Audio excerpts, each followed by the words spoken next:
ನನ್ನ ಪ್ರಕಾರ ನಾ ಈಗ ಜಾಸ್ತಿ ನಾಲೆಜ್ ಗೇನ್ ಮಾಡ್ಲಿಕತ್ತೀನಿ.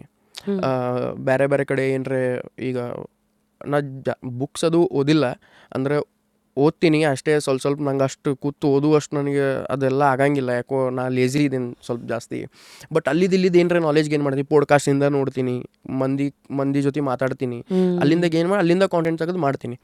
ಬಟ್ ನನಗೇನು ಅನ್ಸ್ತಂದ್ರೆ ನಂದು ಏನು ಈಗೂ ಹೆಂಗ ಇದ್ದೀನಿ, ಆದರೆ ಇನ್ನೊಂಚೂರು ಹೆಂಗರ್ ವರ್ಜನ್ ನೀವು ನೋಡಿದ್ರಿ ಅಂತಂದ್ರೆ ಅಲ್ಲಿ ನಾ ಜಾಸ್ತಿ ಕ್ರಿಯೇಟಿವ್ ಆಗಿದ್ದೆ, ಜಾಸ್ತಿ ಹಿಂಗೆ ಭಾಳ ಆ್ಯಕ್ಟಿವ್ ಆಗಿದ್ದೆ ಅಂತ ನನಗೆ ಅನಿಸ್ತು.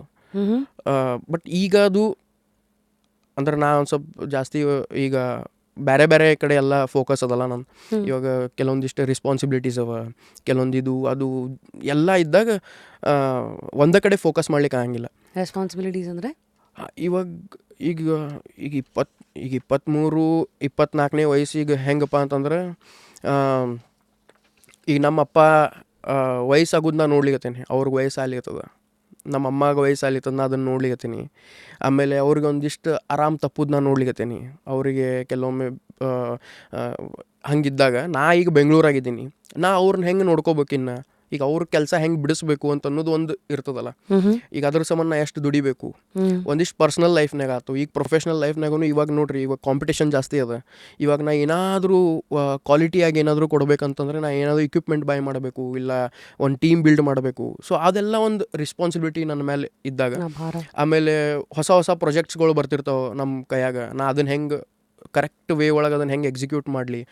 ಸೊ ಅವೆಲ್ಲ ಭಾಳಷ್ಟು ತಲೆಯಲ್ಲೆಲ್ಲ ಓಡ್ತಿರ್ತದೆ. ಸೊ ಅವಾಗ ಒಂದೇ ಕಡೆ ಫೋಕಸ್ ಮಾಡ್ಲಿಕ್ಕೆ ಆಗಂಗಿಲ್ಲ, ಬಟ್ ಅದು ಅಲ್ಟಿಮೇಟ್ಲಿ ಮಾಡಲಿಕ್ಕೇ ಬೇಕು.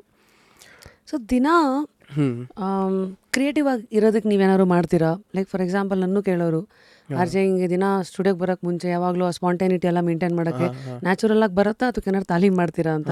ನಿಮಗೆ ಅಂದ್ರೆ ಹಂಗೇನು ಎಕ್ಸಸೈಸ್ ಇಲ್ಲ, ಹಿಂಗೆ ನಾವು ಡಂಬಲ್ ತೊಗೊಂಡೆ ಪುಷಪ್ಸ್ ಹೊಡೆದೆ ಹಂಗಿಲ್ಲ. ಕರೆ ನಾ ಜಾಸ್ತಿ ಅಬ್ಸರ್ವೇಷನ್ದಾಗ ಭಾಳ ಬಿಲೀವ್ ಮಾಡ್ತೇನೆ. ಅಂದ್ರೆ ಎಷ್ಟು ನಾ ಅಬ್ಸರ್ವ್ ಮಾಡ್ತೇನೆ ಹೊರಗೆ, ನಾ ಮಂದಿನ ನೋಡಬೇಕು, ಅವ್ರು ಹೆಂಗೆ ಮಾತಾಡ್ತಾರೆ ನೋಡಬೇಕು. ನಾ ಇವನ್ ಎಲ್ಲರೇ ಹೋಟೆಲ್ದಾಗ ತಿನ್ನಬೇಕಾದ್ರೂ ಮಂದಿ ಹೆಂಗೆ ಅದ್ರ ತಿಂತಾರಂತ ನೋಡ್ತೀನಿ, ಅಂದ್ರೆ ಅದನ್ನ ನೋಡಬಾರ್ದಂಗೆ. ಹಂಗೆ ಆದರೂ ಅವ ಯಾವ ವೇ ಒಳಗೆ ತಿನ್ನಿಲ್ಲ, ಇಲ್ಲ ಹೆಂಗೆ ಯಾವ ಟೈಪ್ ನಡೀತಾರೆ ಮಂದಿ, ವಾಕಿಂಗ್ ಸ್ಟೈಲ್ ಆಯ್ತು, ಇಲ್ಲ ಅವ ವೇಟ್ರ್ ಜೊತೆ ಹೆಂಗೆ ಮಾತಾಡ್ಲಿಕತ್ತಾನ, ಇಲ್ಲ ಅಲ್ಲೇ ಇದು ಹೋಟೆಲ್ದಾಗ ಆಯ್ತು, ಹಿಂಗೆ ಬೇರೆ ಬೇರೆ ಕಡೆ ಮಂದಿ ಹೆಂಗೆ ಮಾತಾಡೋದು, ಈಗ ನಿಮ್ಮ ಜೊತೆ ಹೆಂಗೆ ಮಾತಾಡ್ಲಿಕತ್ತಾರ, ಇದ್ರೋಗಿ ಏನಾದರೂ ಕಾಂಟೆಂಟ್ ಸಿಗ್ತದೆ. ಸೊ ಜಾಸ್ತಿ ಅಬ್ಸರ್ವ್ ಮಾಡಿದಂಗೆ ನನ್ನ ಪ್ರಕಾರ ಸಬ್ ಕಾನ್ಷಿಯಸ್ ಮೈಂಡ್ದಾಗ ಏನೋ ಒಂದು ಹೋಗಿ ಕೂತಿರ್ತದೆ. ನಾ ಯಾವಾಗ ರೈಟಿಂಗಿಗೆ ಕೂಡ್ತೀನಿ, ಏನೋ ಒಂದು ಕಾನ್ಸೆಪ್ಟ್ ನನ್ನ ತಲೆಯಾಗ ಹೊಳಿತು, ನಾ ರೈಟಿಂಗ್ ಕೂತಾಗ ಅದು ಬರ್ತದೆ ಮತ್ತು ವಾಪಸ್ ನಾ ಅದನ್ನು ಇಳಿಸ್ತೀನಿ. ಸೇಮ್ ವೇ ನಮ್ಮ ಮನ್ಯಾಗ ನಂದು ಈಗ ಈರಪ್ಪ NMT ಅಂತೇಳಿ ಕ್ಯಾರೆಕ್ಟರ್ಸ್ ಅವ. ಸೊ ಅವು ಕ್ಯಾರೆಕ್ಟರ್ಸ್ ಜಾಸ್ತಿ ಜನ ಅದನ್ನು ಇಷ್ಟಪಡ್ತಾರೆ ನನ್ನ ವಿಡಿಯೋಸ್ದಾಗ ಜಾಸ್ತಿ. ಅದರಿಂದ ನಂಗೆ ಜಾಸ್ತಿ ರೀಚ್ ಬಂದದ ನನ್ನ ಸೋಷಿಯಲ್ ಮೀಡ್ಯಾದಾಗ. ಅದು ಖರೆ ನಮ್ಮ ಅಪ್ಪ ಮತ್ತು ನಮ್ಮ ಅಪ್ಪನ ಫ್ರೆಂಡ್ ಒಬ್ರು ಕೂತು ಮಾತಾಡ್ತಾರೆ. ಅದು ಫೋಟೋ ಅದ ನನ್ನ ಕಡೆ, ನಾನು ನಿಮಗೆ ಬೇಕಾದ್ರೆ ಕಳಿಸ್ತೀನಿ, ಅದನ್ನು ನೀವು ಇಲ್ಲಿ ಬೇಕಾದ್ರೆ ಹಾಕ್ಬೋದು. ಹಿಂಗೆ ನಮ್ಮ ಅಪ್ಪನ ಫ್ರೆಂಡ್ ಕೂತು ಮಾತಾಡ್ತಾರೆ. ನಾ ಅದೇ Ctrl+C Ctrl+V ನಾ ಅದನ್ನೇ ತೊಗೊಂಡು ನಂದೊಂದು ಸ್ವಲ್ಪ ಏನಾದರೂ ಇದು ಮಾಡಿ ಪಾಲಿಷ್ ಮಾಡಿ ನಾ ಅದನ್ನೇ ಕಾಂಟೆಂಟ್ ಮಾಡ್ತಿದ್ದೆ.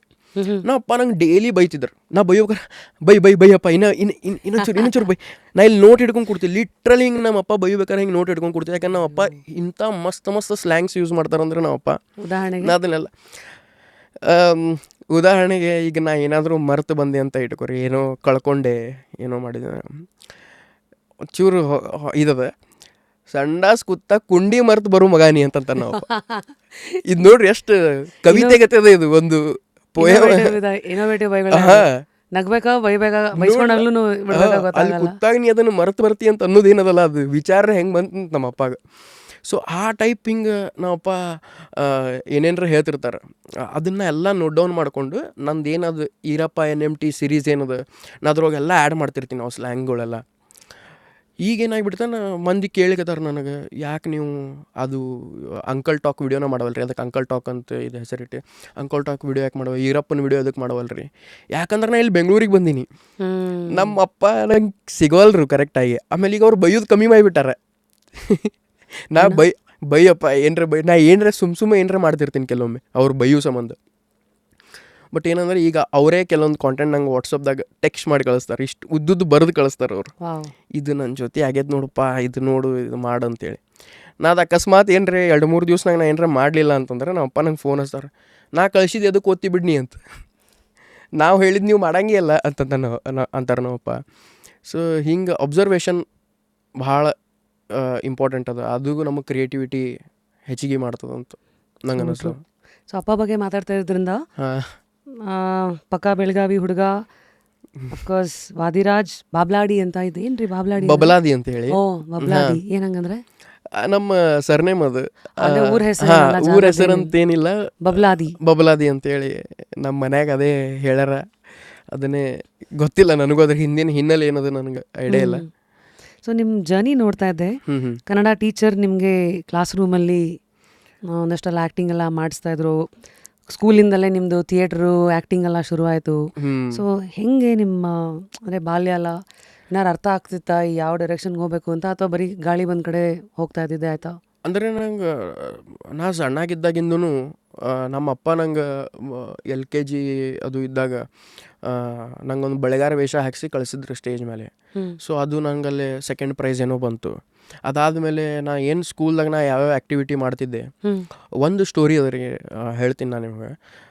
5th ಇದ್ದಾಗ ನಮ್ಮ PE ಸರ್ ಏನಿದ್ದಾರೆ ಅವ್ರು ಏನು ಮಾಡಿದ್ರು, ನಮ್ಮದು ಸ್ಕೂಲ್ದಾಗ ಹಾಕಿ ಟೀಮ್ ಮಾಡೋಣ ಅಂತೇಳಿ ಅವರು ಹೇಳಿದ್ರು ನಮಗೆ. ಸೊ ನಿಮ್ಮ ಕ್ಲಾಸಿಂದ 10 ಜನ ನಾವು ಇದು ಅದೆಷ್ಟು ಜನ ಟೀಮ್ ಇರ್ತದೆ ಅದು ಮಾಡ್ತೀವಿ, ಅದಕ್ಕೆ ನೀವು ಎಲ್ಲರೂ ಹಾಕಿ ಸ್ಟಿಕ್ ತೊಗೊಂಬರ್ಬೇಕು ಅಂತ ಹೇಳಿದರು.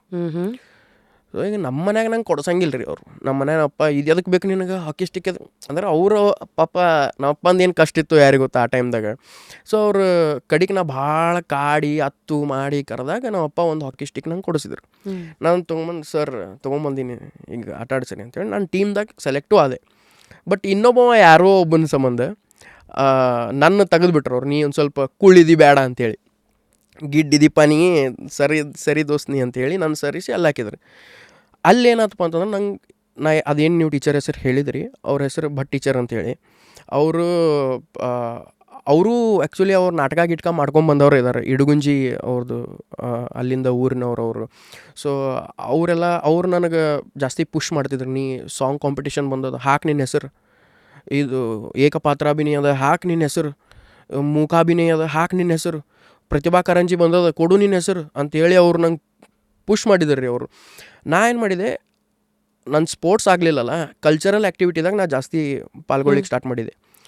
ಅಲ್ಲಿ ಇಷ್ಟು ನಾ ಪ್ರೈಸ್ ಎಲ್ಲ ತೊಗೊಳಿಕತ್ತೆ ಅಂದರೆ ವರ್ಷಕ್ಕೆ ಒಂದು ಸಲ ಸ್ಕೂಲ್ನಾಗ ಪ್ರೈಸ್ ಡಿಸ್ಟ್ರಿಬ್ಯೂಷನ್ ಅಂತ ಇರ್ತದಲ್ಲ, ಅಲ್ಲಿ ಸ್ಪೋರ್ಟ್ಸ್ದವ್ರಿಗಿಂತ ಜಾಸ್ತಿ ನನಗೆ ಬರ್ತಿತ್ತು. ಅಲ್ಲಿ ಜಾಸ್ತಿ ಎದ್ದು ಹೋಗೋಗಿ ತೊಗೊಂಬರ್ತಿದ್ದೆ. ಅದಾದಮೇಲೆ ನಮ್ಮ ಮ್ಯಾಮ್ ಬಗ್ಗೆ ನಾ ಹೇಳಬೇಕು, ಅವರು ಹೆಂಗಿದ್ರಪ್ಪ ಅಂತಂದ್ರೆ ಕ್ಲಾಸಿಗೆ ಬರ್ತಿದ್ರು ಅವರು, ಕನ್ನಡ ಮತ್ತು ಸಮಾಜ ಇವೆರಡು ಕಲಿಸ್ತಿದ್ರು ರೀ ಅವರು. ಸೊ ಕನ್ನಡ ಪಾಠ ಅವ್ರು ಹೆಂಗೆ ಮಾಡ್ತಿದ್ರು ಅಂದ್ರೆ 10th ಒಂದು ಶಬರಿ ಅಂಥೇಳಿ ಒಂದು ಪಾಠ ಅದ, ಶಬರಿ ಅಂತದ, ಸೈನಿಕ ಅಂಥೇಳಿ ಒಂದದ, ಯುದ್ಧ ಮೋಸ್ಟ್ಲಿ ಅದು. ಇವು ಪಾಠಗಳು ಇದ್ದವು ನಮಗೆ. ಅವ್ರು ಏನು ಮಾಡ್ತಿದ್ರು, ನಮ್ಮ 4 ರೋ ಇರ್ತಿದ್ವು, 2 ಹುಡುಗಿಯರು 2 ಹುಡುಗರದು. ಇವತ್ತಿನ ಕ್ಲಾಸ್ ನೀವು ಏನು ಮಾಡಿರಿ ಅಂತಂದ್ರೆ, ಈ ರೋದವ್ರು ಎಲ್ಲರೂ ಕೂತ್ಕೊಂಡು ಚರ್ಚೆ ಮಾಡಿರಿ, ಈ ರೋದವ್ರು ಕೂತ್ಕೊಂಡು ಚರ್ಚೆ ಮಾಡಿರಿ, ಇವರು ಚರ್ಚೆ ಮಾಡಿರಿ. ನೀವು ಕೂತು ನಾಳೆ ಈ ಶಬರಿ ಪಾಠ ನಾಟಕ ಮಾಡ್ಬೇಕು, 4 ಆ್ಯಕ್ಟ್ ಬರ್ತಾವೆ ನನ್ನ ಕ್ಲಾಸ್ನಾಗ, ನೀವು ಇದು ಮಾಡಿರಿ ಅಂತ ಹೇಳ್ತಿದ್ರು. ಅದು ಹೆಂಗಿತ್ತು, ಅವ್ರು ಕಲಿಸ್ತಿರ್ಲಿಲ್ಲ ಪಾಠ, ಬಟ್ ಅವ್ರು ನಾಟಕ ಮಾಡಿಸ್ತಿದ್ರು. ನಾವೆಲ್ಲರೂ ಕೂತ್ಕೊಂಡು ಆ ಪಾಠ ಓದಿ, ಈ ಕ್ಯಾರೆಕ್ಟರ್ ನೀ ಮಾಡಲಿ, ಈ ಕ್ಯಾರೆಕ್ಟರ್ ನೀ ಮಾಡಲಿ, ಇದು ನೀ ಮಾಡಲಿ ಅಂತೇಳಿ ತಲೆಗೆ ಹೋಗ್ತಿತ್ತು. ಹಾಂ, ನಾವು ನೋಡ್ತಿದ್ವಲ್ರಿ, ನಾವು ಒಂದು ಆ್ಯಕ್ಟ್ ಮಾಡ್ತಿದ್ವಿ, ಒಂದು ಪ್ಲಸ್ ಇನ್ನು 3 ಆ್ಯಕ್ಟ್ ನೋಡ್ತಿದ್ವಿ ನಾವು ಅದೇ ಪಾಠದಾಗ.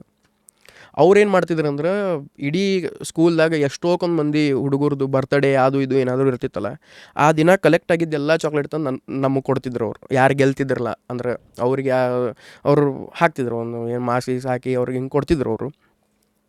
ಅದು ಇಷ್ಟು ನನಗೆ ಮಜಾ ಕೊಡ್ತಂತಂದ್ರೆ, ಕ್ಲಾಸ್ನಾಗ ಹೈಲೈಟ್ ಆಗ್ತಿದ್ದೆ. ಅವರೇ ನಮಗೆ ಹಿಂಗೆ ನಂಗೆ ಜಾಸ್ತಿ ಪ್ರೇರಣೆ ಮಾಡಿದ್ದು ಅವರೇ. ಅಂದ್ರೆ ಹೋಗು ದೋಸ್ತ್ ನೀ ಕಲ್ಚರಲ್ದಾಗ ಈ ಆ್ಯಕ್ಟಿಂಗ್ದಾಗ ಹೋಗು, ಇದ್ರೋಗಿ ಹೋಗು ಅಂತೇಳಿ. ಇದು ಆ್ಯಕ್ಟಿಂಗ್ ನ್ಯಾಚುರಲ್ ಆಗಿ ಬರೋದಾ ಅಥವಾ ಬರ್ಸ್ಕೊಳ್ಳೋದ ವಾದಿರಾಜ್ ನಿಮ್ಮ ಪ್ರಕಾರ? ನನ್ನ ಪ್ರಕಾರ ನ್ಯಾಚುರಲ್ ಆಗಿ ಬರೋದು ಅಂತ ನಂಗೆ ಅನಿಸ್ತದೆ. ನ್ಯಾಚುರಲ್ ಆಗಿ ಬರ್ತದೆ, ಅದಾದಮೇಲೆ ನಾವು ಅದನ್ನು ಆ ಸ್ಕಿಲ್ನ ಡೆವಲಪ್ ಮಾಡಬೇಕಾಗ್ತದೆ.